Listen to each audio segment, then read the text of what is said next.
Well, today we're still celebrating Independence Day with a look at movies with American plots and themes. And here to help us make our way is our very own movie critic, Jim Hunter. Happy Independence Day a day after. Yeah, happy Independence Day to you too, Angie. Good to be here. Well, it had to be a challenge to go back and look through movies because it kind of depends on where you're going when you're picking an American theme. There are lots of them. Exactly, and so I tried to pick like a wide swath. You'll see in some of my selections that that I've got different themes of America and Americanism playing out through some of the films that I've picked today. So. Well, let's roll. What's first? Let's get started with Ragtime, which is an unconventional pick, but one of the major characters within the film is he makes fireworks, he designs fireworks, but what's really interesting about Ragtime is the diversity of the cast and the diversity of the characters. We have James Cagney, who shows up, as well as Mandy Patinkin, especially Howard E. Rollins, who plays Coalhouse Walker Jr. What's great about Ragtime is we get all of these different characters at the turn of the century, turn of the 20th century, and it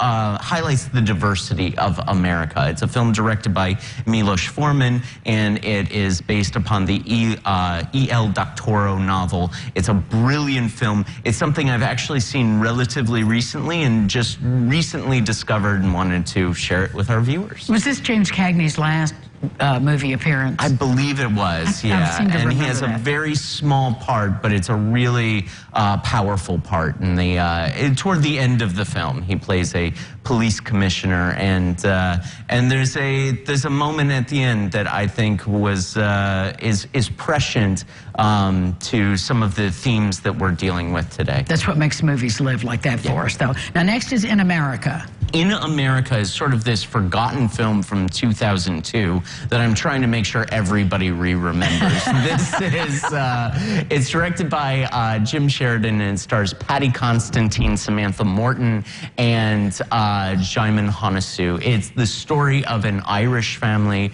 who lives in the Hell's Kitchen area of New York. They live in sort of this terrible tenement apartment where the young girl ends up befriending one of the neighbors. Patty Constantine plays an actor who's sort of struggling in New York in order to make his way. This is a great immigrant story. It's one of the very best stories about sort of understanding America from an outsider's perspective, and some of the things that make our country so attractive to immigrants coming from other countries. Absolutely, In America. It's a brilliant film. In America, highly recommended. Yeah. And next we have? Hamilton, because of course. Because why not, yes. In terms of celebrating American independence, I figured that Hamilton has to be on that list. I thought about Yankee Doodle Dandy. Well, also good, yes. Also very good, another Jimmy Cagney role. Right. But this is Hamilton. This is available right now on Disney+. If you have missed the Hamilton train, I implore you to get on it. Hamilton is absolutely incredible. What's great about Hamilton is it is literally about the founding of our country, but it's also has these themes of immigration and diversity that are also playing through it with the casting and the style of the musical as well. Love the music. So we have just a few seconds, and now Saving Private Ryan. I had to choose at least one sort of war movie and whatnot, and Saving Private Ryan is about World War II. Tom Hanks, directed by Steven Spielberg. Obviously a great powerhouse. Film. Yeah. A powerhouse of a film. And you know, you just have to kind of get your courage in the place to see it and appreciate the beauty of it. Yeah, absolutely.